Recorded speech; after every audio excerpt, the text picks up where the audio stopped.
ಎಲ್ಲರಿಗೂ SK creative ಚಾನಲ್ಗೆ ಸ್ವಾಗತ.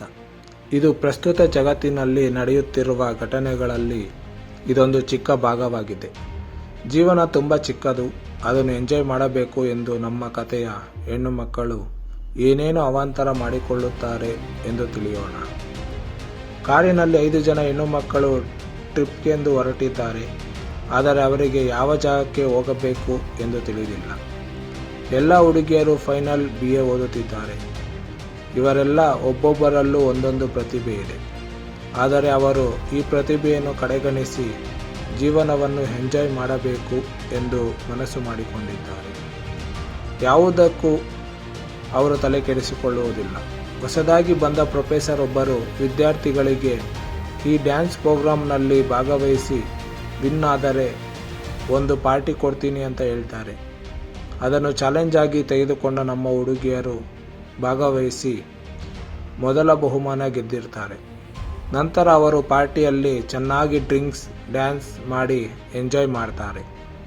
ಕಾಲೇಜಿನಲ್ಲಿ ಅವರದೇ ಆದ ಒಂದು ಗ್ಯಾಂಗ್ ಕಟ್ ಮಾಡಿಕೊಂಡು ಹೊಸದಾಗಿ ಬರುವ ಸ್ಟೂಡೆಂಟ್ಗಳಿಗೆ ರ್ಯಾಗಿಂಗ್ ಮಾಡಿಕೊಂಡು ತರಲೆ ಕೀಟಲೆ ಮಾಡುತ್ತಾ ಖುಷಿ ಪಡುತ್ತಾರೆ. ಇವರೆಲ್ಲ ಶ್ರೀಮಂತ ಮನೆಯ ಮಕ್ಕಳಾಗಿರ್ತಾರೆ. ಇವರ ನಡತೆ ನೋಡಿ ಪ್ರಿನ್ಸಿ ಅವರು ತಂದೆ ತಾಯಿಗೆ ಕಂಪ್ಲೇಂಟ್ ಮಾಡ್ತಾರೆ. ನಿಮ್ಮ ಮಕ್ಕಳಿಂದ ಬೇರೆ ಮಕ್ಕಳಿಗೂ ತೊಂದರೆ ಆಗ್ತಾ ಇದೆ. ನೀವು ಅವರಿಗೆ ಕೊಟ್ಟಿರುವ ಸ್ವಾತಂತ್ರ್ಯವೇ ಅವರನ್ನು ಹಾಳಾಗೋಕೆ ಕಾರಣ ಅಂತ ಹೇಳಿ, ಇದೇ ಕೊನೆ ಸಾರಿ, ಮುಂದೆ ಇದೇ ತಪ್ಪು ಮಾಡಿದರೆ ಎಲ್ಲರನ್ನು ಮನೆಗೆ ಕಳಿಸಬೇಕಾಗುತ್ತದೆ ಅಂತ ಹೇಳ್ತಾರೆ.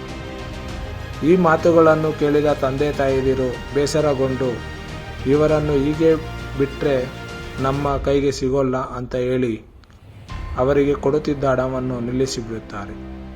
ಇದರಿಂದ ಆ ಹುಡುಗಿಯರಿಗೆ ಹಣ ಇಲ್ಲದ ಜೀವನ ತುಂಬ ಕಷ್ಟವಾಗಿ ಮಾರ್ಪಾಡಾಗುತ್ತದೆ. ಮೊದಲೇ ಚೆಲ್ಲಾಟದ ಸ್ವಭಾವದ ನಮ್ಮ ಹುಡುಗಿಯರು ಒಂದು ಪ್ಲ್ಯಾನ್ ಮಾಡ್ತಾರೆ. ನಾವು ಗೊತ್ತಿಲ್ಲದೇ ಇರೋ ಊರಿಗೆ ಹೋಗಿ ಅಲ್ಲಿ ಯಾರನ್ನಾದರೂ ಒಬ್ಬ ಶ್ರೀಮಂತ ವ್ಯಕ್ತಿಯನ್ನು ಮೋಸ ಮಾಡಿ ಹಣ ತಂದು ಎಂಜಾಯ್ ಮಾಡೋಣ ಅಂತ ಮಾತನಾಡಿಕೊಳ್ಳುತ್ತಾರೆ.